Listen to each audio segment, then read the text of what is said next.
Hello and welcome to Footnotes, the Cicerone podcast, a podcast to inspire you about outdoor travel and activities in the UK and across the world. I'm Amy. And I'm Hannah. And thank you for joining us for our latest episode.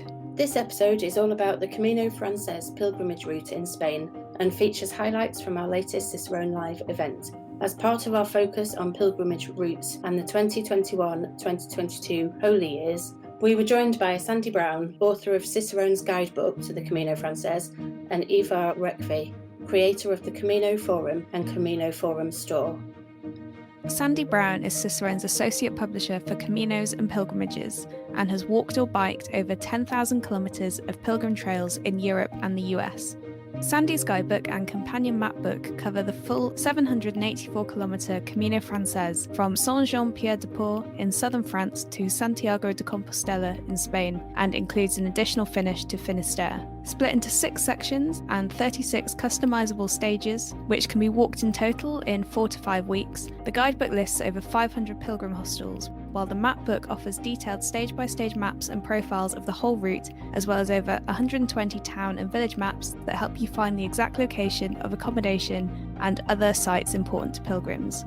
As an avid long-distance walker and pilgrim, Sandy has also written guidebooks for Cicerone covering the Way of St. Francis and the Via Francigena, and records his pilgrim adventures in his popular blog, www.caminoist.org.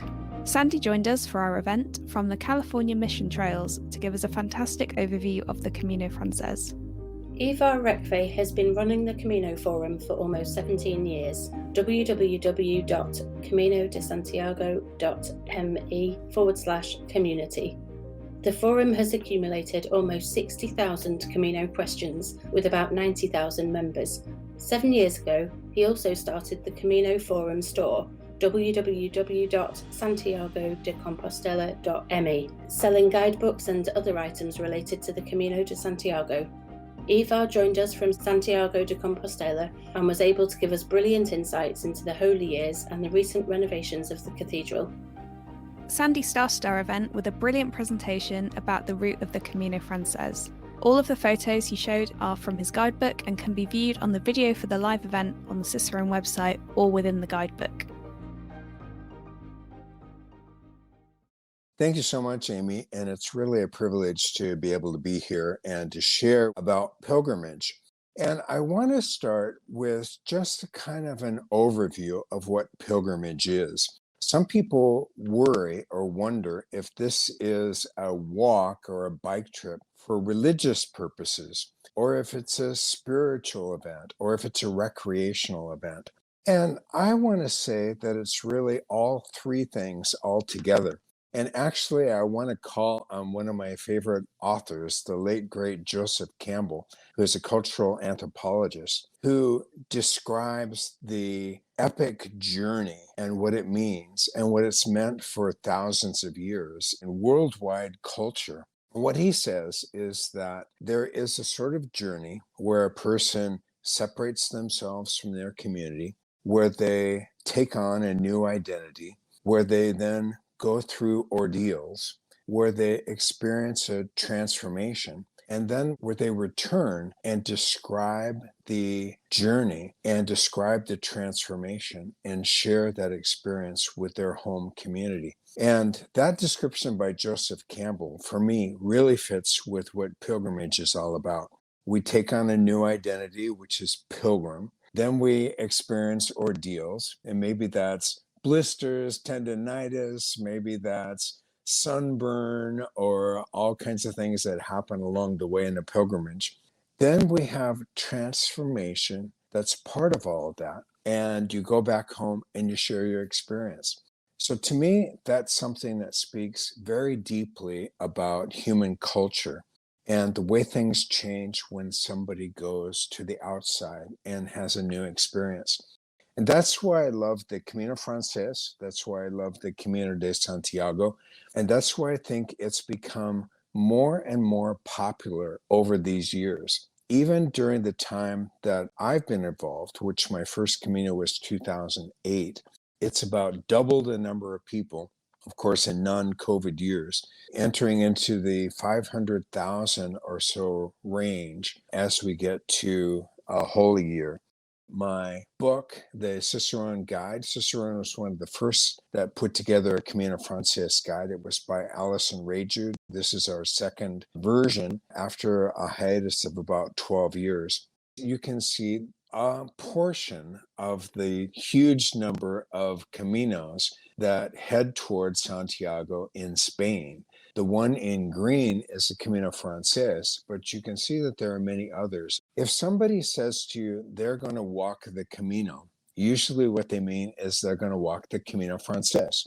It begins just inside the border at France, at the little town of Saint-Jean-Pied-de-Port. The major cities of Pamplona, Legronio, Burgos, León, Astorga, Ponferrada, Sarria, Arzua, Santiago, and then you see this sort of Y-shaped extension, which allows you to go either to Finisterre or Murcia, because some people say that even a more ancient pilgrimage route is to the Atlantic Ocean.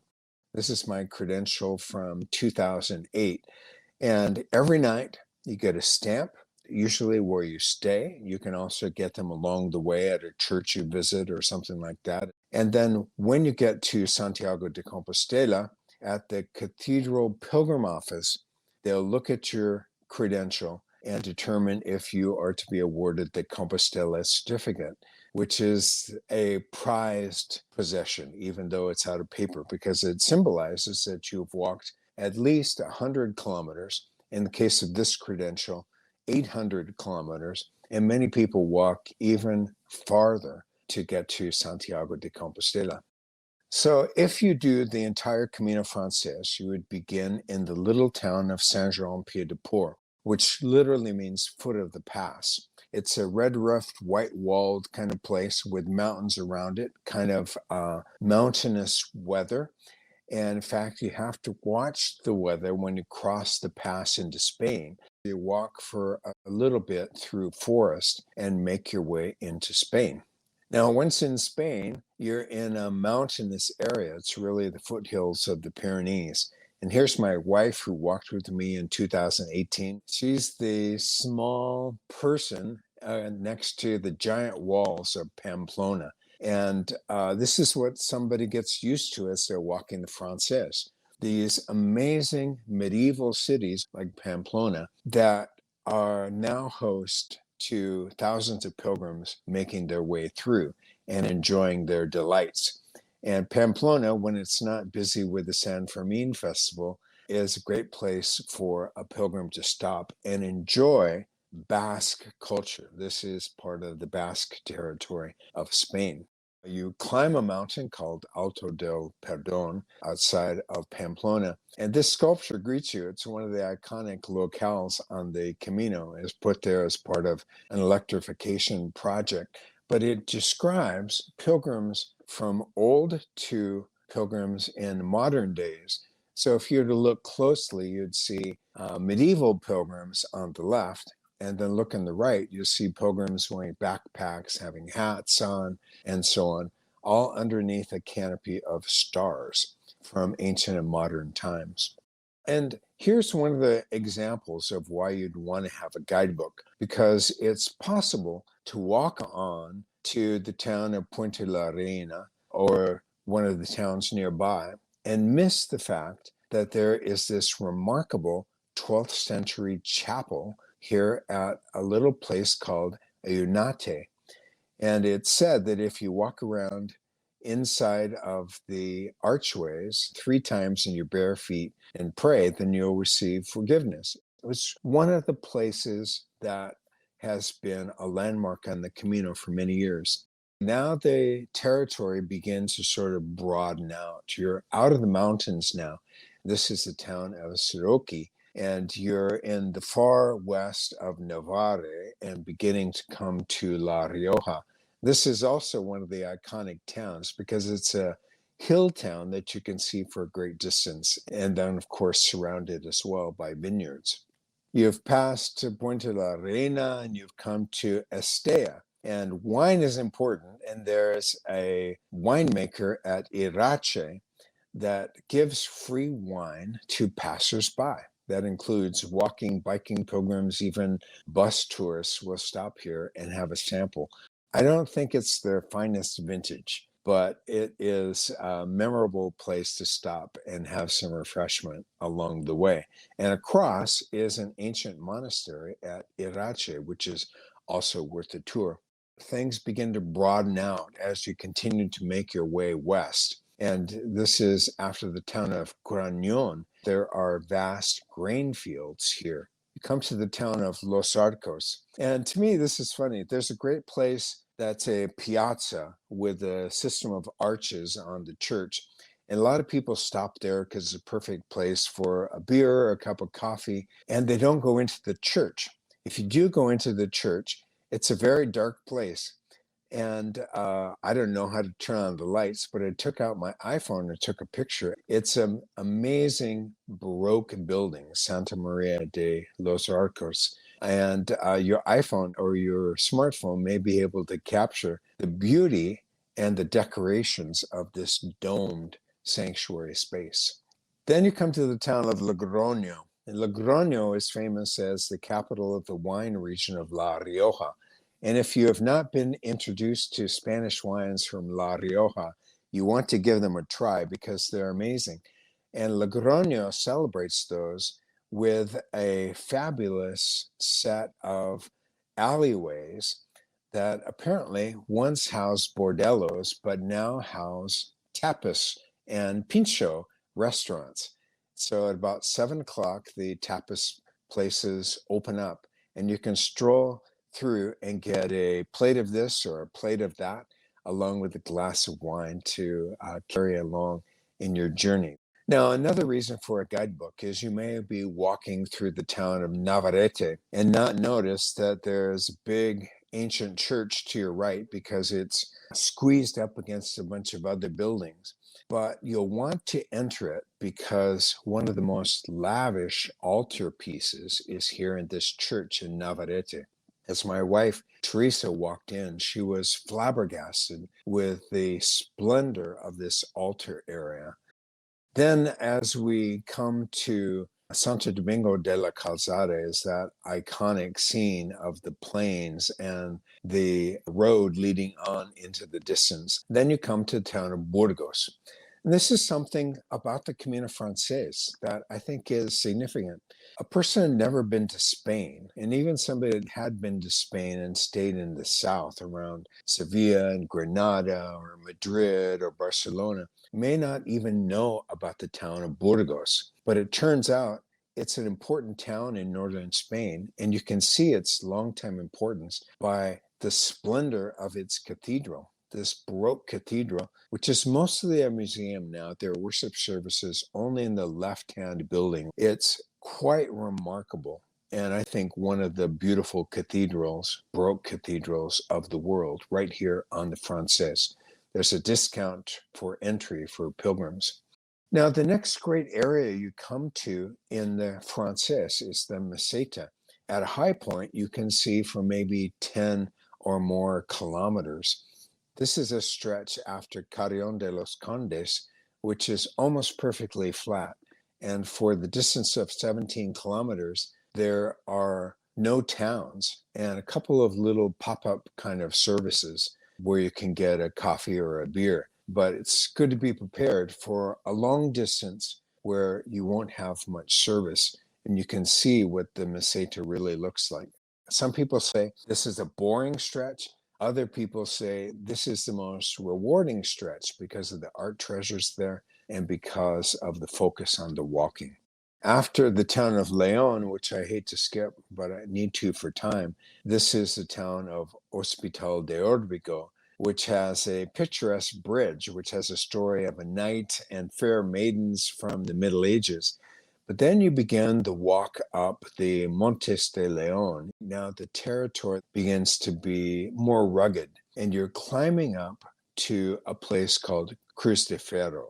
And what that is a iron cross at the top of what looks almost like a telephone pole, standing at the top of an enormous pile of stones and debris. One of the traditions of the Camino Frances is that you bring something like a rock from home, and you carry it to this point where you set it at the foot of the cross.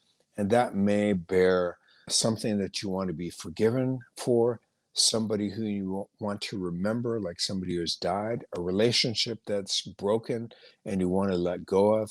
But the idea here is to let go. And it becomes really one of the most holy places on the Frances. Then it's a matter of going downhill, and you walk down this very quiet road until you come to the town of Molina Seca, or dry mill. And it's the beginning of the Bierzo region, which is the second place that you want to study if you're interested in Spanish wines, because Bierzo wines are rivals of La Rioja. You continue on then, and you come to the region of Galicia. And in Galicia, you have these emerald rolling hills. You're looking down toward the coast now. The climate is very different. It's actually, whether people call it a subtropical climate because of the amount of rain. It's not hot in terms of tropical temperatures, but it's green year-round because of the reliability of the rain. And after another about 125 kilometers, you come to the beautiful Cathedral de Santiago de Compostela. You can see one of the most fun rituals inside, and that is at many of the noon pilgrim masses, a group of attendants will begin to swing the botafumeiro, which is a large incense censer. If you extended your arms in a big circle, the censer would be even bigger than that, and it swings from one transept to the next. And it's quite the amazing thing. It was there originally for smelly old pilgrims in the Middle Ages. And the incense was designed to help make the odors a little bit more tolerable. And now it's a tradition that we showered and shaved pilgrims still adore very much.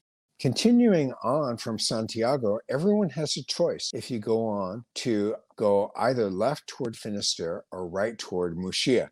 If you go to Finisterre first, which I recommend, then you come to the towns of Sé and Corcubion, which are both really lovely seaside towns. And then you walk along the coast and on the beach in order to get to the ancient town of Finisterre. If you go to the right, which I recommend after visiting Finisterre, then you come to the town of Muxía. And this is the chapel of Santa Maria de la Barca, where tradition says the Virgin Mary came to help Santiago, St. James, as he was evangelizing in Spain. And both places are a great place to see a sunset and celebrate the end of your successful Camino. If you're feeling inspired and want to discover the Camino Frances for yourself, please head over to the Cicerone website where you can get a 25% discount on the combined guidebook and mapbook. Type in Santiago 25 at the checkout. That's SANTIAGO 25, Santiago 25. We hope you enjoy reading Sandy's guidebook and discovering the Camino Frances route of the Camino de Santiago. After Sandy's presentation, we were joined by Ivar, who shared photos of the renovations to the Cathedral of Santiago and talked about his expectations for the upcoming Holy Year celebrations.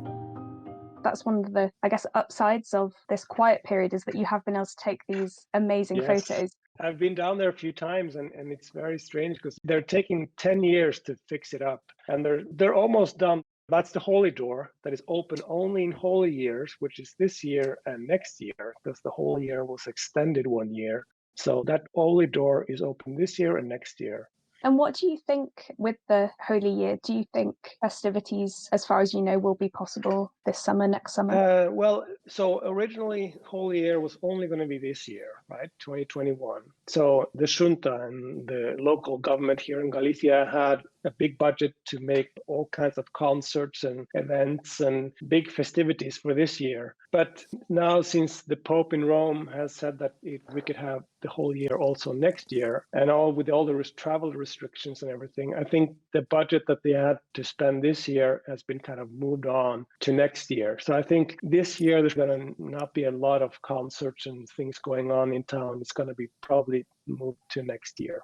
So here you see a picture of the cathedral that has been renovated, that they just almost finished renovating. And you could see the new benches there. The lighting is new. I kind of like it this way. I like it in the pictures because to me it seems much warmer. And the bright lights before, I think, were kind of glaring. And now it seems very warm, and it emphasizes the stone. Which exactly, is because all the stone has been cleaned. They've used 10 years to do this because, of course, you can't just do a power wash on the cathedral. You have to almost with a toothbrush, go very slowly. And on all the paint work that has been done at the altar, they were doing it inch by inch. It really has been, they have done a really good job. Well, the pictures of the altar area are interesting because to me it seems as though the gold of the Baroque altar now sort of fits with the rest a little bit better. It seems more subtle. And of course, you could always see the dust that had gathered on the heads of the statues and things like that. And you could see the paint was a little bit flaky, and you could see that it really needed some work. And now that's why also they shine the light up now, because before that the arches were white, and they're still white, but they were flaky before because there was a lot of humidity. As you mentioned, Galicia is very humid, and the humidity has really taken a toll on the paint. And now, of course, that is all new. So it looks much nicer.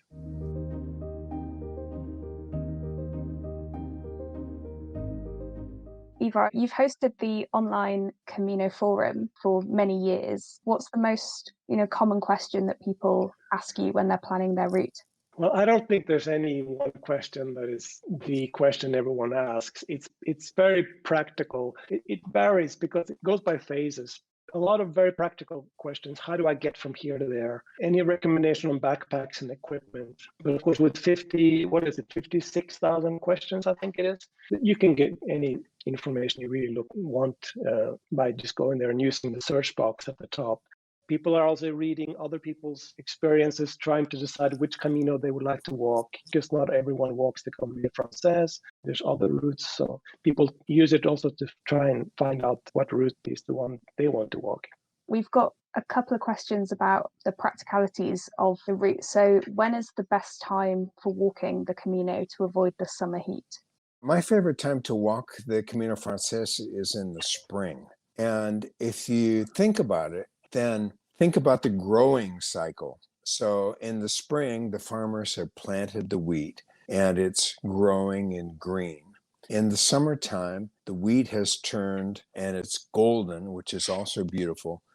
In the fall, the wheat has been harvested and plowed under and usually is waiting then for the next year's crop. So in the spring, you get lots of green colors. In the summer, you get golden colors. In the fall, you get the colors of the soil, which actually can be very colorful as well. The one thing, though, too, about the fall is that as you go through the areas with the vineyards, that's when the harvesting of the grapes is going to be happening. So that's a fun and interesting time to be walking as well. So spring and fall have their advantages. I think that it's okay to walk in the summer too. I've walked in July and August, and Galicia is, I guess Ivar said it was going to get up to like 27 degrees Celsius, which is unusual in the spring. That sounds like a summer temperature in Galicia, which is quite moderate in the summertime. And it's true that the Meseta is sunny and warm, but it's good to remember that the Meseta, which is the middle stretch, is very high in altitude, about 800 meters. And so, in my opinion, it's still cooler there than it is in similar places in southern Spain. So a summer Camino is possible. There are more college students in a summer Camino.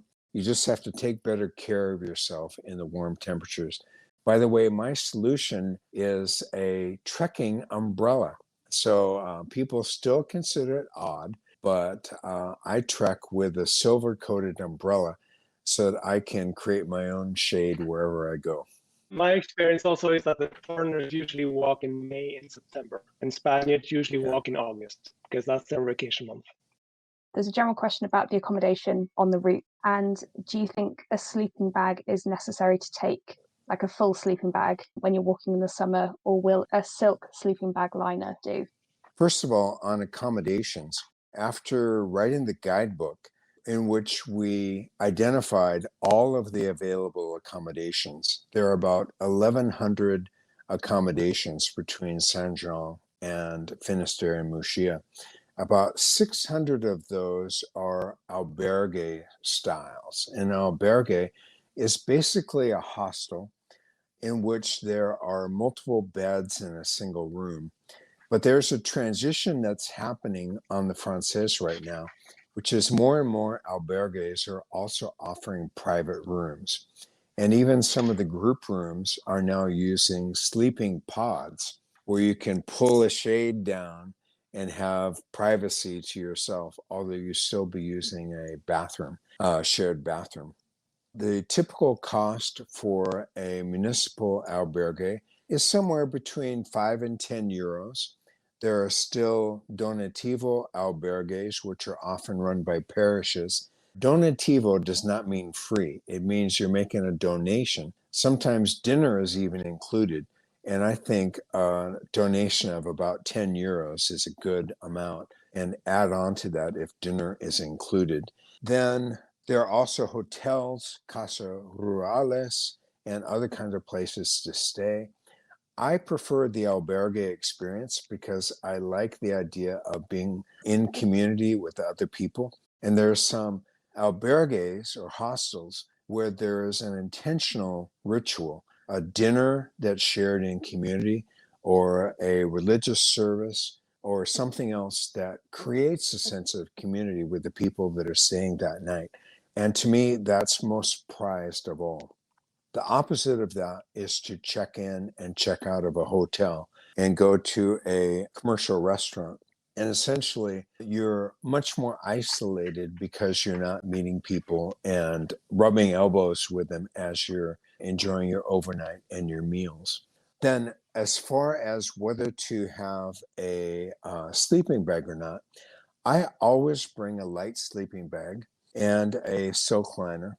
And the sleeping bag is quite light, but I'll tell you, there have been a few times at high elevation that I've been happy, even in the summertime, to have a sleeping bag. I'm thinking of Ocebrero in August, where the temperature was down to maybe something like 5 to 10 degrees. And when somebody opens the window, which I hope they do when there's 100 people sleeping at the Ocebrero Municipal, then it can get drafty. I unzip my sleeping bag and use it as a comforter and have my sleeping bag liner. Can you wild camp? Many people that I see on the forum that plan on bringing a tent and that start to bring a tent, most of them end up sending it ahead to Santiago and not use it. Like you said, there's a communal experience when you walk, and in the afternoon you're together with all pilgrims, you meet up at the albergue. And if you're on your own in a tent, you'll lose that. And people miss that, I think, sometimes, and don't think about that when they make plans for tents. I do know people also that want to have a night outside. And it's occasionally the case that albergues in rural areas might have a lawn. And so it's easy to pull your sleeping sack and sleeping bag out on the lawn and have a night under the stars. And there are some formal campgrounds where you can pitch your tent. But I agree with Ivar that most people, because hostels are inexpensive, because of the community life, decide not to camp ultimately.